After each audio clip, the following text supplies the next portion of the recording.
Magandang araw po mga kababayan. Balik po sa Pinilang Lakbay. Ayan. Kadadating lang po ng artista sa bahay. Pasensya na po, hindi ko po napakita po sa inyo kanina. Galing po kanina sa second hand shop.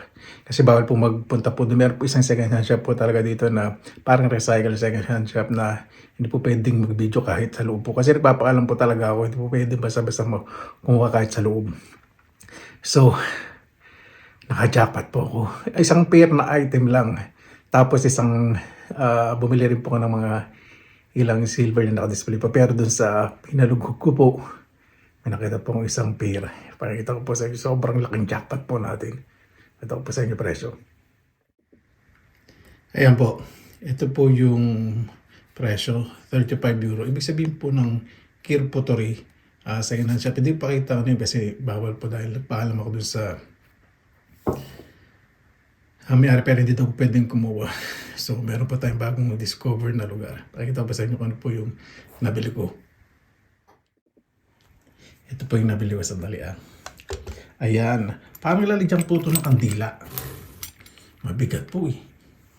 So, meron po siyang mark na close up po natin. Dali lang Ayan po. May mark po siya na 813. So, silver po siya. Yan po yung stamp o hallmark po niya. Ngayon, timbangin naman po natin. 2 piraso po ito. Yan po, 813 po yan. Isa na po sa dalawa na kamay po dahil naka-close up po yan. Super zoom. Dahil kung hindi po natin zoom, ganito po yung tsura. Ayan. So, tuwan-tuwa po kanina, nakita ko. Grabe po, talagang halughog. Kasama po ng mga lumang mga gamit. Parang isang box lang po siya. Parang basura talaga. Timbangin po natin. Ayan, tingnan po natin. Isang peraso ay parang hindi accurate. Dali nga. Tama, 54. Dapat ano to? 108. Hindi, depende naman pala sa tagal. So, 110. Mas may bigat po itong isa. So, hindi siya accurate. So, sa 110 grams, times nyo po sa 100. So, 11,000 pesos po ito, no? Tama po ba? Kung yung silver sa atin, 100 per gram. Palagyan natin sa 100. 1, 2, 3. Tama, 11,000. Ay, grabe. Kung sa 35 euro, ng mga nasa 3,000 mahigit. So, kumita po tayo dito ng less than 9,000 o 8,000 plus. O, di ba? Tatabi ko po ito. Alam niyo po kanina, nakita ko po ito yung paghalugog.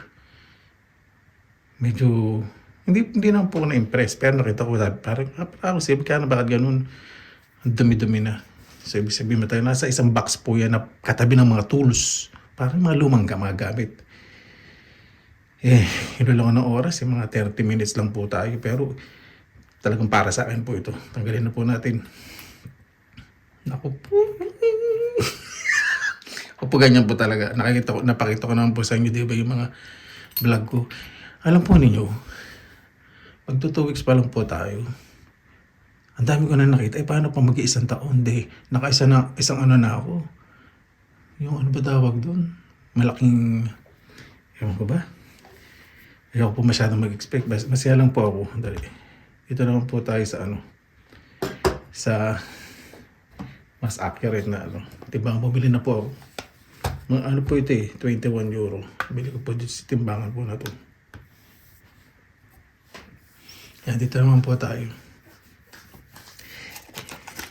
So ito, binili ko po per piece.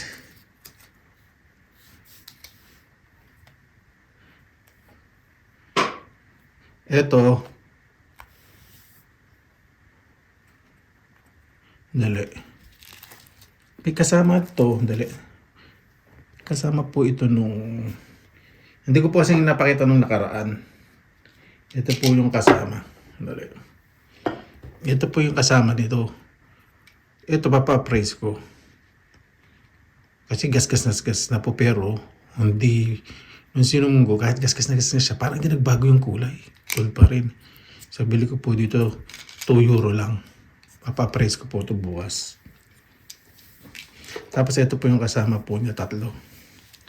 May na lang yung timbangan. Ito. Medyo isusumog pa ng bagya. Ganito po pala, kapag yung mga silver, ay kapag hindi pa, pag mga ganito, yung mga madadaling gawin, mas mura po. Pero kapag mga jewelry na, mas mahal po pala. Ganun po pala, natututo po ko ng dahan-dahan. Ito, bili ko po dito is €16. May kasama pong ito. Itong bato. Hindi ko matitimbang ng ano eh. Yung silver din po eh. Ano po ito? Nakasulat po. Na-check ko na rin po kanina. 813, 830 yata yung silver kanina. 813, di ba? Pag 813, di ba silver po yun? Oo yata. Dali. Check nga natin. Pag 813 po silver, tama ko. 830 po ba? Kasi nalilito ko, basta silver po yun. Ito, 830. Ito pong ano. Ito.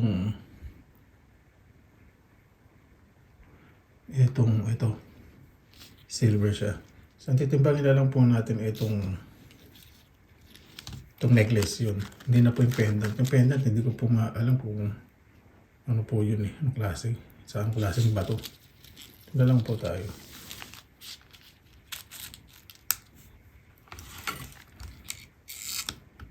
Medyo mga ano din, haba. Haba po. Siguro na to. Isang roller at kalahati. Mahigit siguro 10 grams. Hindi ko lang po alam ha. Inapotansya ko. Hindi. 7.28 grams. Ganda na po yan. Grabe po, no? Balik ko po muna.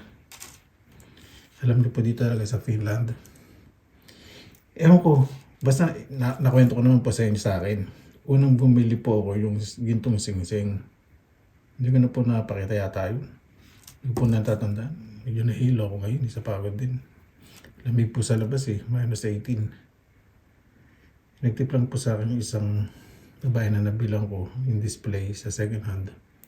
Yung singsing. Ginto po, 14K. Ito. Binigyan niya po kung tip na hindi lang dun sa display makakita ng silver saka gold. Sabi niya, mas maganda maghalugog-glaw po ako. Kaya doon po nag-umpisa po yun. Kaya naging excited po ako. Tapos nung nakakita nga po ako nung sa mga katulad nung isa na €1 eh, gold plated pero 925 silver tapos ang bigat. Di ba? Jackpot na jackpot po ako.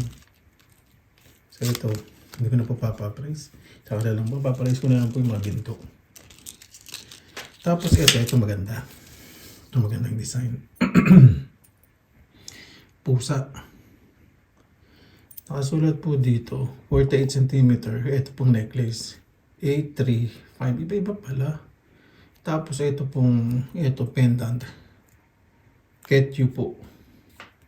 Ibig sabihin, Ripus. R-I-I-P. Ketyu. Ito fax pala. Ketyu, ibig sabihin pong Ketyu fax. Ripus. Pendant po yun. 925 po. Ang sterling mark. So, ito, timbangin natin. Hindi ko matatanggal. Matatanggal pala. Wala ko, hindi matatanggal. Hindi ko po muna tinatanggal sa pares kasi tinatabi ko yung resibo. Tapos kung sakasakali, uwi ako ng Pinas. Diba?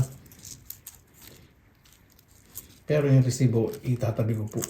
Kung susuot ko itong mga ito, diba? Kung susuot ko yung iba, papareregalo ko sa mga mahal ko sa buhay. Ito tinan po natin, ilang grams. Ito po designer.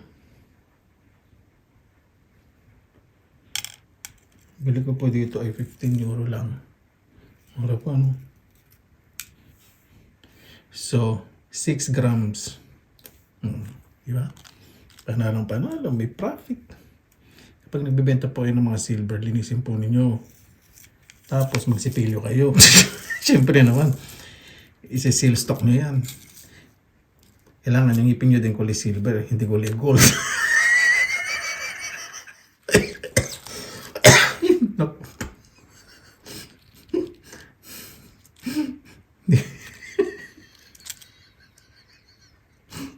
Sabihin ng Biblia sa inyo, ano mo, mag-joke sa inyo, ang ngipin mo, ilang karat na.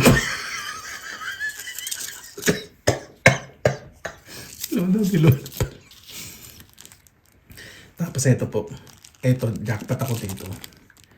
Heart shape na silver.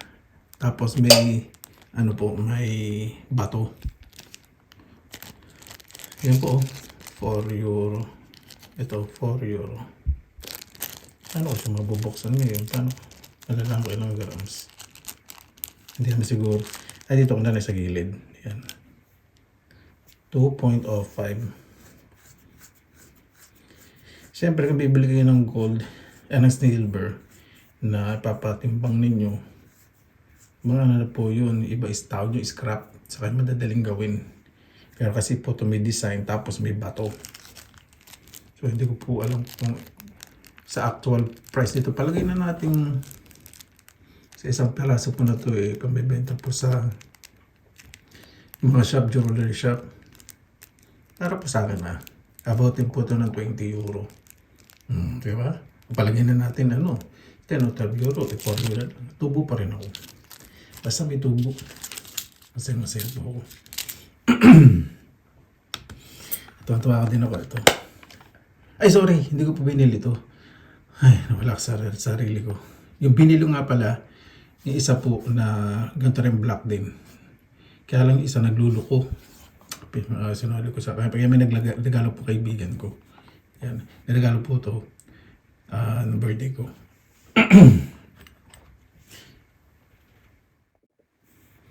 Ayan po mga kabayan. Kayo na po mag-compute kung ilang grams po lahat. At kung magkano po. Ayun po yung actual. Kasi ngayon medyo pagod na pong artista. Bukas po magpapa-price po ako. Ito update ko po kayo. Pakita ko nga pala yung mga papa-price ko. Ito po yung nakaraan. Nabili po natin ng 1 euro. Ito, Americ. Tapos yung Big N. Pero sa tingin hindi po ginto ito Pero ito, na-check ko po sa internet. Ino-auction po. So ito papa-price ko. Ganda po Pero tingin ko po ito sa isang jewelry shop. Opo, totoo daw po ito. Pa-price ko pa daw po dun sa may gemologist. At nag-check po talaga ng mga kung ilang carats po. Tapos, ito, pina-check ko po kasi sa isang jewelry shop. Diba? Nabili ko rin po ito ng 1 euro. Napakita ko na po sa isang vlog ko. Na-check po ito sa isang jewelry shop. Chinek nila. Sabi, 925 silver, gold plated. 14k yata. 925 imagine po ninyo 1 euro po ito. Sandali. Kung sa 1 euro to, mga 68 pesos, 67 yung pagkakabili ko. Pero, bili ko po dito 1 euro. Napakita ko na po yung nakarang vlog. I-check po natin kung ilang grams po ito. Hindi natin na-check pala ito, no? Ito. Ay! 10.82 grams. Sandali. 10.82 grams sa 925 silver. Balikin na natin sa 100 pesos. So, mahigit 1,000 pesos. So, ibig sabihin, ang bilo ko, 68 pesos. Yung tubo ko, di ba? Kasi po, ito po sinasabi sa akin. Kasi ito, 100% po something. Kasi medyo marunong na rin ako. O nagmamarunong. Kasi, zinuzum ko. Kapag may mga gas-gas po, sabi ko, hindi gold ko. Sinum ko, may gas-gas, pero bakit gold pa rin? Yun po yung technique. Yan. Wala po siyang, yung sa gold, yung hallmark ba yun? Pag sa gold yata hallmark, basta mark, walang hallmark. Kasi diretso po yan, parang infinity. Wala pong lakit. Wala. Kaya naglakas ko lang po yung price ko doon sa isang viewers. Pero syempre kailangan ko ng second opinion. Pupuntahin ko po bukas yung jewelry shop at i-update ko po sa kayo. Ito sa isda at saka ito pong ikaw. Kasi ito wala pong hallmark pero may mga gasgas. Ang daming gasgas pero gold na gold pa rin. Parang old ni. Ito. So itong hikaw, yung isda, ito nakita po sa internet, may value po talaga. Ino-auction eh. Pag auction po, nako, ang dami pong malulugi. May ibang alas kayo, huwag po niyong papa-auction, malulugi kayo. Tapos ito, itong tatlo po na ito. Yan. Hanggang dyan po muna tayo mga kababayan. Ay! Sorry. Maglalagay po kayo ng mga alahas sa mga lalagyan. Ano po ninyo, lagi nyo pong ilalak. Saka ganito po, igaganto po ninyo. Yan. Saka ganyan. Para mabuhol. Mahirapan. Hindi ko po alam kung paano pag ilagay po ng alahas. Ang mamatanong lang ako. Pag nakakita po ako sa mga second hand shop na ganito po lalagyan. Yan, ganyan. May value po talaga. Iba kasi hindi nila alam eh. Iba, bahala na. May isang regalo po sa kanila. Hindi nila alam yung mga silver, mga ganun-ganun, kung gold pa. Kaya minsan hindi nila binabago. Binibenta nila sa second hand shop. Parang paglilipat-lipat po sila. Yan mga kabayan. Imagine po ninyo, ito pong mga alas po na ito, magkano lang po yung nagastos po natin. Tapos yung profit po, imagine po din nyo, di ba? Napakalaki. Kaya tiyagaan po. Bukas po, mas magiging maganda po yung vlog po natin. Bukod sa papa-price po natin, meron pong pakikita po sa inyo na